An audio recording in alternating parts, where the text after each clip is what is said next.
that is celebrating the date of birth of the Prophet Muhammad sallallahu alaihi wasallam. Birthday, Many people, the brother said, many people in this country of Gambia and Senegal, they celebrate the birthday of the Prophet, and anything what the Prophet did is haram. To say anything what the Prophet did not do is haram is wrong. Prophet did not wear a suit. I'm wearing a suit. So wearing a suit is not haram. What the Prophet forbade and what Allah forbade, if you do that, that's haram.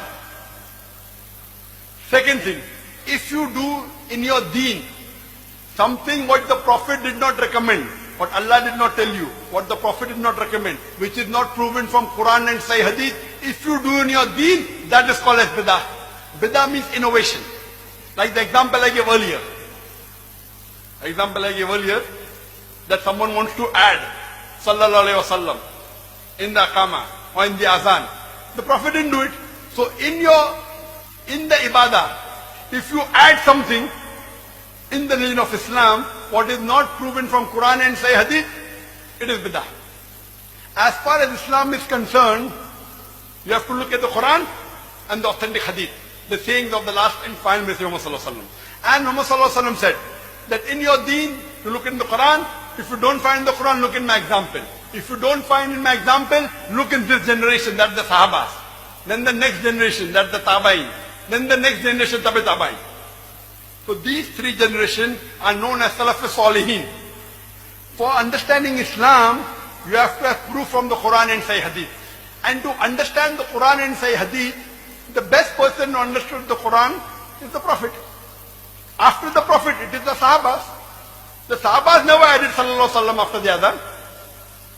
Then it's the Tabain, then the Tabi Tabain. So if the Quran is the highest, number two comes the call, the commandment of the Prophet, then comes the action of the Prophet, then comes the saying and the actions of the Sahabas. Then the Tabain, then the Tabi Tabain. Now regarding celebrating the birthday of the Prophet, there is no verse in the Quran that I know of we say that you should celebrate the birthday of the Prophet. That is done by the Christians. The Christians celebrate the birthday of Jesus Christ, peace be upon him. It is not even proven from the Bible that Jesus Christ, peace be upon him, was born on the 25th of December. It is the birthday of the Sun God.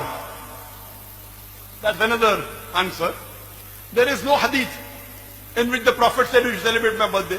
None of the Sahaba celebrated the birthday. None of the Khulafa Rashidin, Hazrat Abu Bakr, Umar, Uthman, Ali, may Allah be pleased with them all, none of them. So if you say